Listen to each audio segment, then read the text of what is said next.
आपका स्वागत है। आज हम गेट 2011 लीनियर अलजेब्रा के रिमेनिंग क्वेश्चन करेंगे। 3 क्वेश्चन हमने कर लिए थे, आज हम 4th क्वेश्चन से स्टार्ट करेंगे। 4th क्वेश्चन क्या है मेरे पास, let p from c cube to c cube be defined by t z1 z2 z3 equal to z1 minus iota z2 iota z1 plus z2 z1 plus z2 plus iota z3। Then the adjoint t star of t is given by t star z1 z2 z3 equal to these are the options। हमारे पास t एक linear transformation दी गई है c cube to c cube, इस type से वो define है।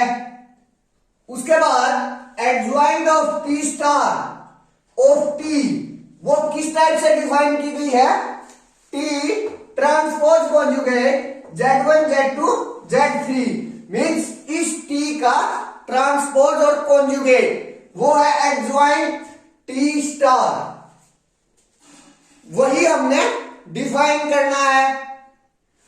तो अगर ये इस लीनियर ट्रांसफॉर्मेशन की मैं मैट्रिक्स बना लूं और फिर मैट्रिक्स का ट्रांसपोज कॉन्जुगेट कर देता हूं, मैट्रिक्स का ट्रांसपोज कॉन्जुगेट कर देता हूं, तो मेरे पास एडजॉइंट टी स्टार आ जाएगा, adjoint T star of T आ जाएगा।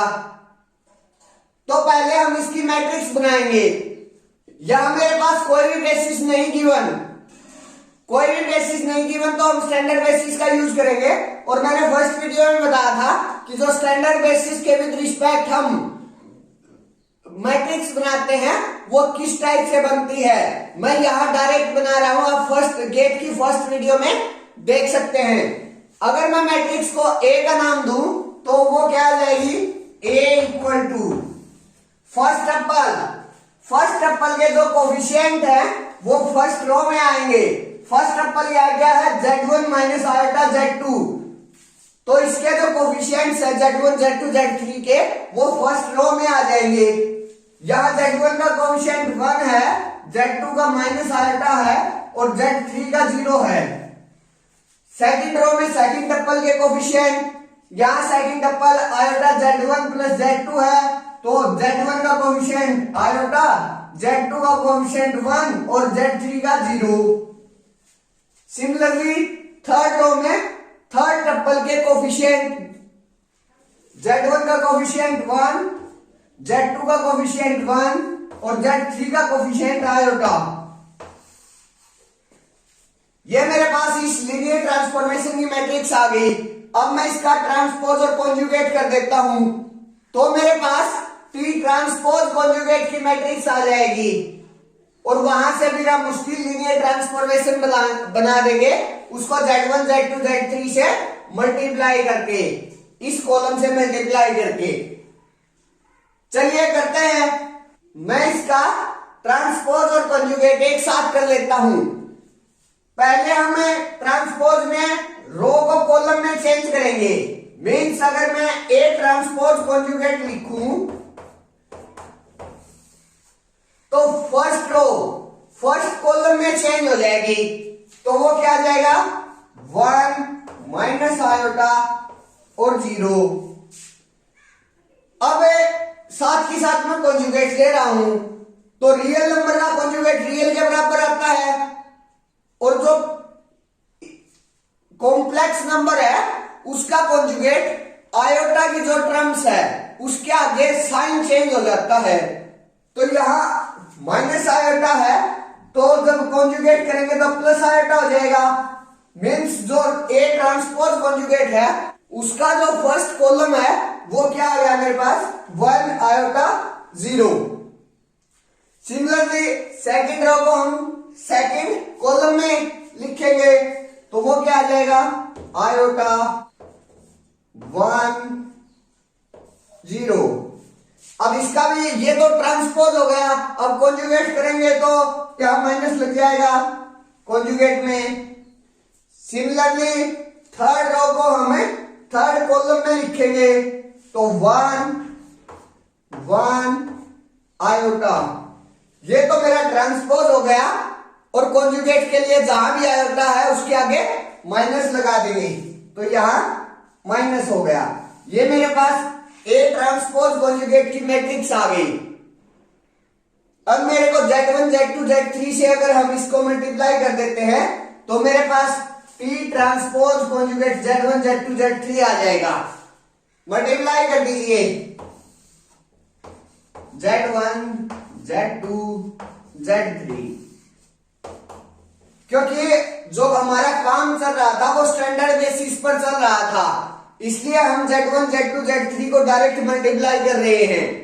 अदरवाइज हम इसकी टी बनाते, वो कैसे बनती, पहले हमें इन वेक्टर्स के इनको कोऑर्डिनेट वेक्टर लेकर चलते और फिर उनकी इमेज निकालते और फिर उस जो बेसिस होती उनके लीनियर कॉम्बिनेशन में लिखते, वहां से फिर जाकर हम लीनियर ट्रांसफॉर्मेशन बनाते। लेकिन यहाँ स्टैंडर्ड बेसिस गिवन है तो मैं डायरेक्ट Z1 Z2 Z3 को मल्टीप्लाई कर सकता हूं।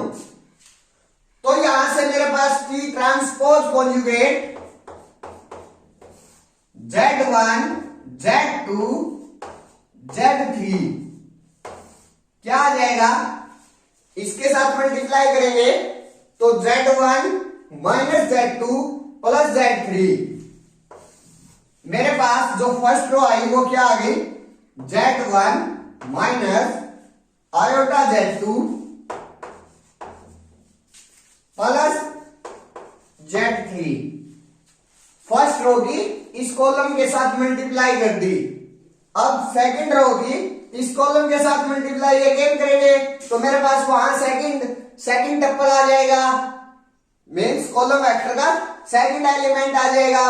तो iota Z1 plus Z2 plus Z3, iota Z1 plus Z2 plus Z3।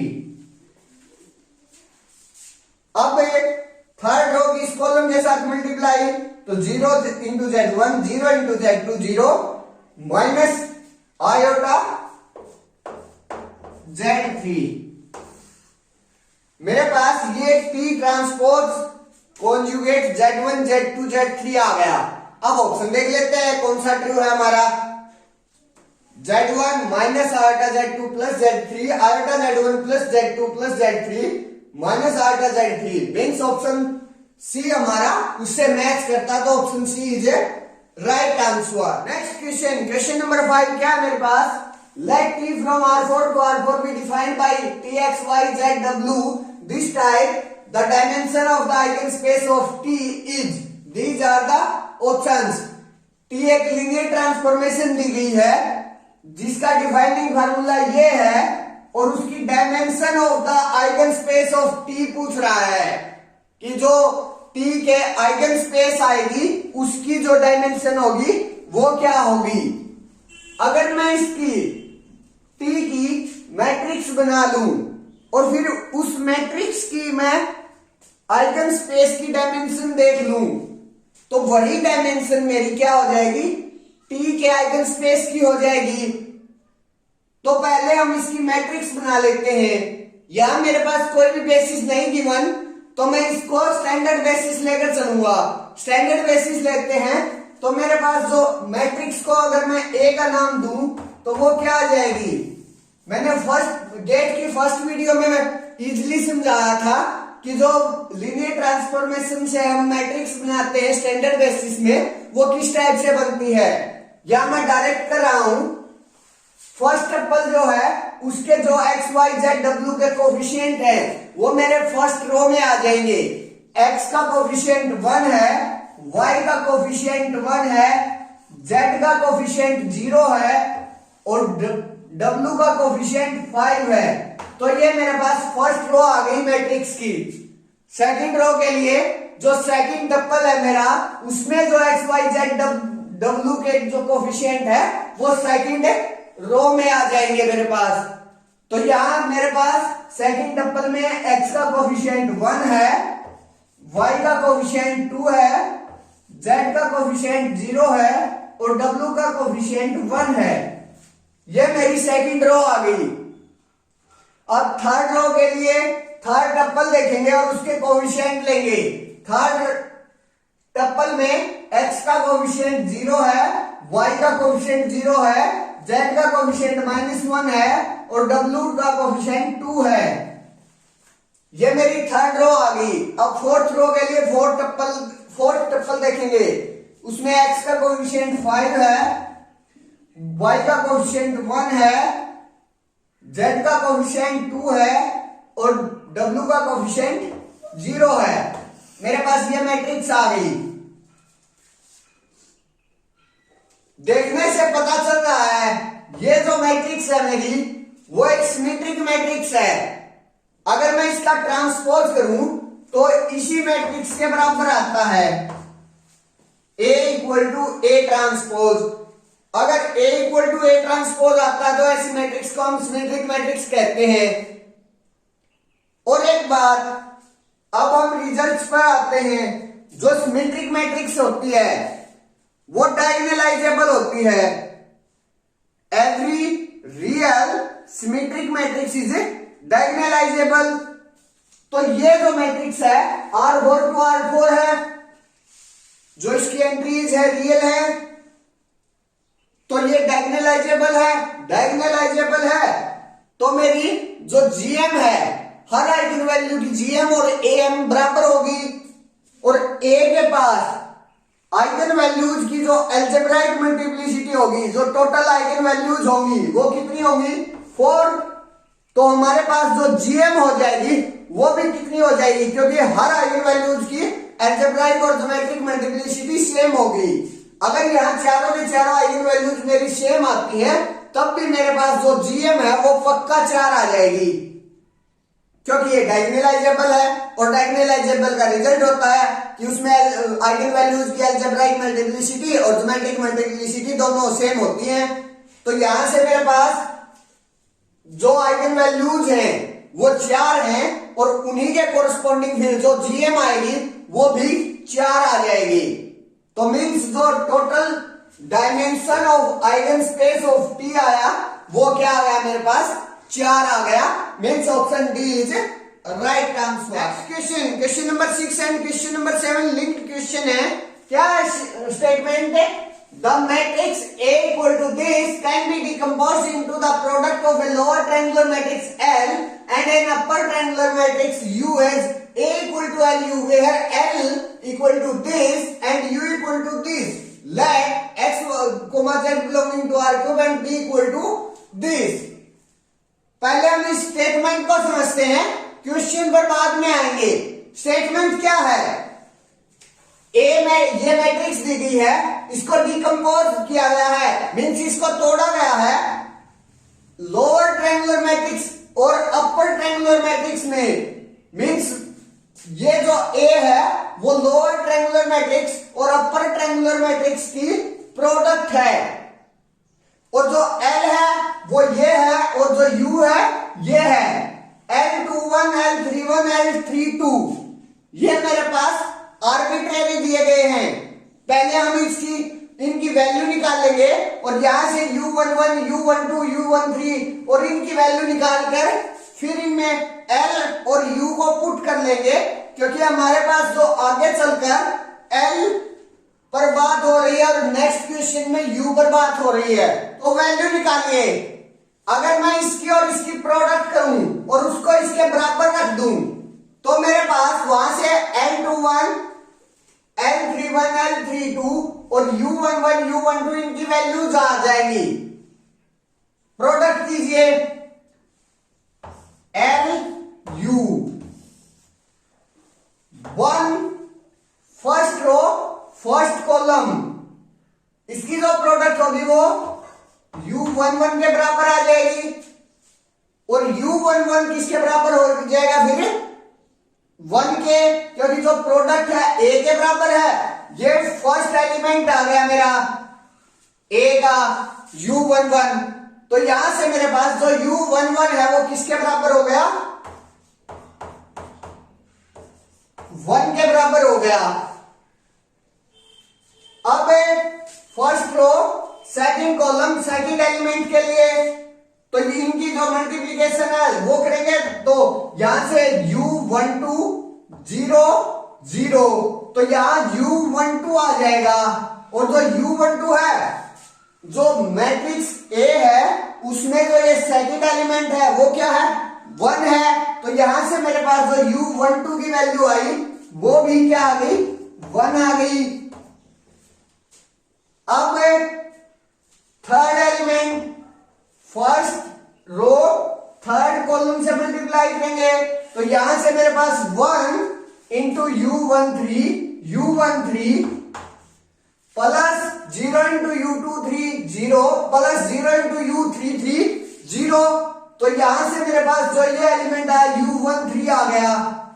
अब ये जो मैट्रिक्स है उसको A के साथ कंपेयर करेंगे, उसमें यहां जो एलिमेंट है वो 1 है, तो यहां से जो U13 आया वो किसके बराबर आ गया, 1 के बराबर आ गया वो भी।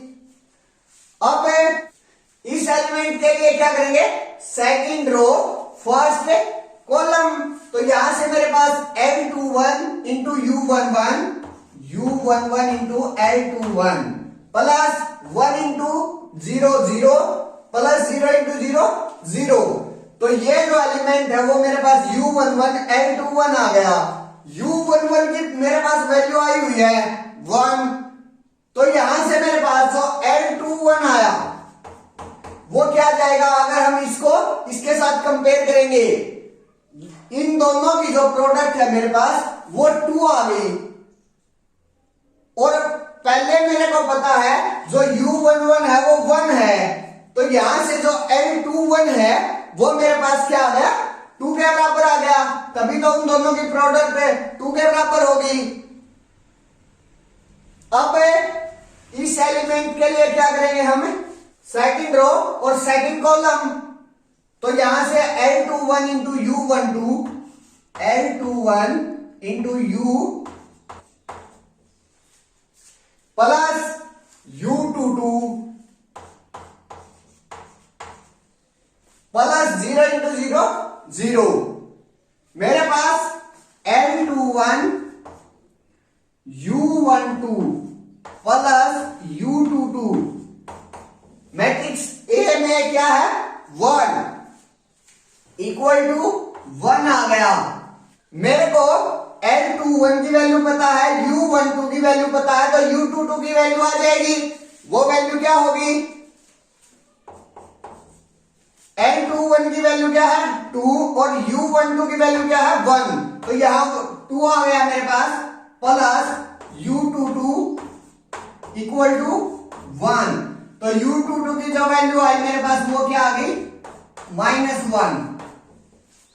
अब ये एलिमेंट कैसे आएगा, second row last column, second row L21 into U13 L21 into U13 plus 1 into U23 plus 0 into U233 0 हो जाएगा। तो मेरे पास यहां से L21 U13 प्लस U23 ये किसके बराबर आ जाएगा, अगर मैं मैट्रिक्स A से कंपेयर करूं तो वो 2 के बराबर आ जाएगा। मेरे को यहां L21 की वैल्यू पता है, U13 की वैल्यू पता है, तो हम यहां से U23 की वैल्यू निकाल सकते हैं। L21 की वैल्यू क्या है मेरे पास 2 है, और U13 की वैल्यू क्या है मेरे पास 1 है, 2 into 1 1 plus U23 equal to 2, तो 2 से अगर मैं 2 उस साइड लेकर जाऊंगा तो माइनस का, तो U23 इक्वल टू 2 माइनस 2 से 2 कैंसल, तो 0, जो U23 की वैल्यू आई वो क्या आ गई मेरे पास 0 आ गई। अब मैं इस एलिमेंट के लिए क्या करूंगा, इस रो की मल्टीप्लीकेशन फर्स्ट कॉलम के साथ करूंगा, तो L31 इंटू U11 आ जाएगा, L31 into U11 plus L32 into 0 0 1 into 0 0। तो यहां से मेरे पास L31 इंटू U11, अगर मैं मैट्रिक्स A से कंपेयर करूं तो L31 इंटू U11 किसके बराबर है? 1 के बराबर है।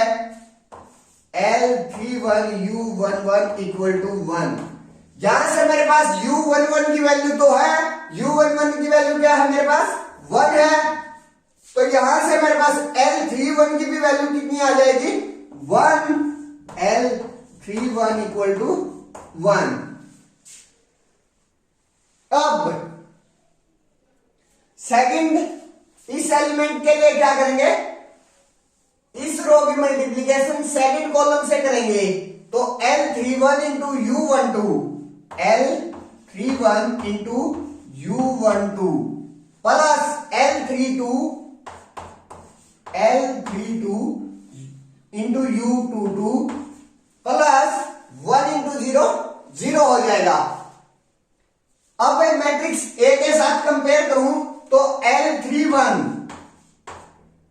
U12 प्लस L32 U22 ये किसके बराबर हो जाएगा? यहां से 3 के बराबर हो जाएगा। यहां से मेरे पास L31 की वैल्यू है, U12 की वैल्यू है, L32 की वैल्यू मेरे पास नहीं है, U22 की मेरे पास वैल्यू है। तो अब इन वैल्यूज को पुट करके मैं यहां से L32 की वैल्यू निकाल सकता हूं। L31 मेरे पास क्या है? 1 है, 1 इंटू U12 भी मेरे पास क्या है? 1 है। तो जो ये प्रोडक्ट है वो किसके बराबर आ गया? 1 के। प्लस U22 क्या है मेरे पास? -1। तो -1 इंटू L32 equal to 3, which implies अगर मैं 1 को उस साइड लेकर जाऊं 3 माइनस 1 2 हो जाएगा, और माइनस को फिर उस साइड लेकर जाऊं तो -2 हो जाएगा। तो यहां से मेरे पास L32 क्या आ गया? -2 आ गया। अब लास्ट एलिमेंट के लिए इसकी प्रोडक्ट लास्ट कॉलम के साथ, तो L31 into U13 L31 into U13 plus L32 U23 plus 1 into U33। तो U33 ये आ गई प्रोडक्ट LU। अगर मैं A के साथ कंपेयर करूंगा तो ये क्या आ जाएगा? L31 U13 किसके बराबर ये जो सम है वो किसके बराबर आ जाएगा? 2 के बराबर आ जाएगा। ये जो सम है वो किसके बराबर आ गया? 2 के बराबर। Means L31 U13 plus L32 U23 plus U33 equal to 2 आ गया मेरे पास। मेरे पास यहां से L31 की वैल्यू है, U13 की वैल्यू है, L32 की वैल्यू है, U23 की वैल्यू है, लेकिन U33 की वैल्यू नहीं है। तो यहां से मैं इनकी वैल्यू पुट करके U33 की वैल्यू निकाल सकता हूं। मेरे पास L31 की वैल्यू कितनी है? 1 है, और U13 की वैल्यू कितनी है? 1 है। तो इन दोनों का जो प्रोडक्ट है वो 1 आ गया। प्लस L32 की जो वैल्यू आई है मेरे पास वो -2 आई है, अभी आई है। और U23 की वैल्यू जो आई है वो क्या आई है मेरे पास? 0 है। तो इन जो दोनों का जो प्रोडक्ट है वो 0 हो जाएगा। Plus U33 equal to 2। तो यहां से मेरे पास अगर मैं 1 को उस साइड लेकर जाऊं तो U33 की जो वैल्यू है वो क्या आ गई? 1 आ गई। मैं इन वैल्यूज को L और U में यही पुट कर देता हूं क्योंकि मेरे पास स्पेस की थोड़ी सी कमी है। तो जो मेरे पास L21 की वैल्यू आई वो क्या आ गई? 2 आई है। तो यहां 2, L31 की जो वैल्यू है वो क्या है? 1 है। तो L31 की जगह 1, L32 उसकी जो वैल्यू है वो मेरे पास -2 है। तो यहां L32 की जगह -2, U11 की जो वैल्यू है U11, U12, U13 तीनों की जो वैल्यू है वो 111 है, तो इन तीनों की जगह 11, तो जो 1 1 1 U22 की जो वैल्यू है मेरे पास वो क्या है -1 है, तो U22 की जगह -1, U23 उसकी भी जो वैल्यू है वो 0 है मेरे पास, तो यहां 0, और U33 की वैल्यू क्या आई है 1 आ गई। मेरे पास जो मैट्रिक्स L और U आई, जो लोअर ट्रायंगुलर मैट्रिक्स L और जो अपर ट्रायंगुलर मैट्रिक्स U है वो क्या आ गई, ये आ गई। इनकी जो अब करेक्ट वैल्यू, अगर इन दोनों का मल्टीप्लीकेशन करेंगे हम, तो वो मैट्रिक्स A के बराबर आएगा। अब मेरे को L और U का पता चल गया कंफर्म। अब आगे बढ़ते हैं क्वेश्चंस पर। मेरे को x, z belonging to R³ दिया गया है and b equal to this दिया गया है। अब द सॉल्यूशन 6th क्वेश्चन क्या कह रहा है, जो फर्स्ट लिंक्ड क्वेश्चन है वो क्या कह रहा है मेरे पास, the solution z equal to z1 z2 z3 इसका transpose of the system LZ equal to b is, L मेरी ये आई हुई है मैट्रिक्स L 1 0 0 2 1 0 1 -2 1, ये मेरे पास L है इंटू Z मेरे पास क्या है Z1 Z2 Z3 उसका transpose means Z1 Z2 Z3, ये मेरे पास Z है इक्वल टू B मेरे पास क्या है 1 1 1 उसका ट्रांसपोज 1 1 1, ये मेरे पास B है। मेरे को सॉल्यूशन बताना है। अब मेरे को यहां से Z1 Z2 Z3 की वैल्यू बतानी है, तो प्रोडक्ट करके इक्वल टू दिस पुट कर दीजिए, वहां से मेरे पास सॉल्यूशन आ जाएगा Z का। करते हैं, यहां से मेरे पास Z फर्स्ट रो इस कॉलम के साथ मल्टीप्लीकेशन, तो 1 into Z1 Z1 plus 0 into Z2 0 plus 0 into Z3 0, Z1 equal to मेरे पास क्या आ गया 1 आ गया। Second row this column 2Z1 plus Z2 equal to फिर से 1 है। यहां मेरे पास जो Z1 है वो 1 आया हुआ है, तो यहां से मैं Z2 की वैल्यू निकाल सकता हूं। Z2 की वैल्यू क्या आ गई मेरे पास 1, अगर मैं इस 2 को उस साइड लेकर जाऊं तो 1 - 2 इक्वल टू -1, Z2 आ गया मेरा -1। अब थर्ड रो की इस कॉलम के साथ मल्टीप्लीकेशन करें तो क्या आ जाएगा मेरे पास Z -2 Z2 प्लस Z3, और वो किसके बराबर इक्वल टू 1 के बराबर। तो यहां से मेरे पास Z1 और Z2 की वैल्यू है, तो Z3 की वैल्यू हम निकाल सकते हैं। Z1 की वैल्यू क्या है 1 और Z2 की वैल्यू क्या है -1, तो minus minus plus 2 plus Z3 equal to 1, तो यहां से जो Z3 आया मेरे पास वो क्या आ गया -2, Z3 इक्वल टू -2। अब जो सॉल्यूशन आया Z1 Z2 Z3 इसका ट्रांसपोज इस टाइप से लिख रखा है। Z1 की जो वैल्यू आई वो क्या है मेरे पास 1, Z2 की जो वैल्यू आई वो क्या है मेरे पास -1, और Z3 की जो वैल्यू आई वो क्या है मेरे पास -2 का ट्रांसपोज। ये मेरे पास सॉल्यूशन आ गया इस सिस्टम का, मींस Z1 Z2 Z3 की वैल्यूज आ गई। ऑप्शन मैच कर लेते हैं, 1 -1 -2 उसका transpose, means option C is right answer. पिछले क्वेश्चन में हमने Z की वैल्यू निकाल ली थी 1 -1 -2 उसका ट्रांसपोज।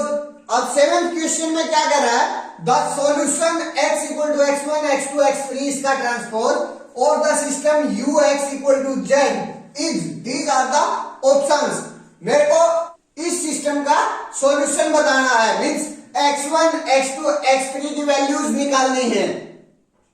मेरे पास u ये मैट्रिक्स दी गई है 1 1 1 0 -1 0 0 0 1 ये मैट्रिक्स है। x मेरा x1 x2 x3 है और z मेरा क्या है 1 -1 ये आया हुआ है। पिछले क्वेश्चन में हमने निकाला था 1 -1 -2।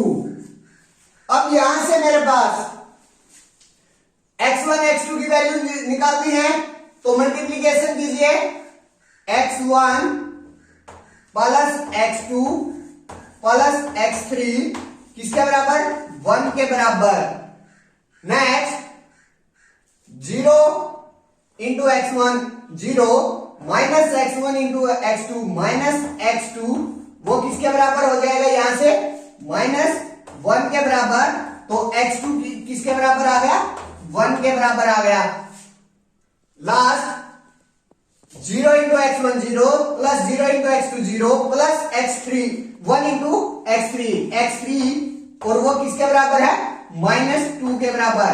यहां से मेरे पास x2 और x3 की वैल्यू आ गई, वो यहां पुट कर दीजिए और x1 की वैल्यू निकाल लीजिए। तो x1 x2 की वैल्यू 1 प्लस 1 -2 x3 की वैल्यू है इक्वल टू 1। यहां से -1 आ गया, -1 उस साइड जाएगा तो प्लस का 1 हो जाएगा। तो जो x1 की जो वैल्यू आई वो क्या आ गई मेरे पास 1 + 1 2। मेरे पास सिस्टम का जो सॉल्यूशन है वो क्या आ गया x1 2 x2 1 x3 -2 उसका ट्रांसपोज। ऑप्शन देख लेते हैं 2 1 -2 उसका transpose. Option A is the right answer. Thank you.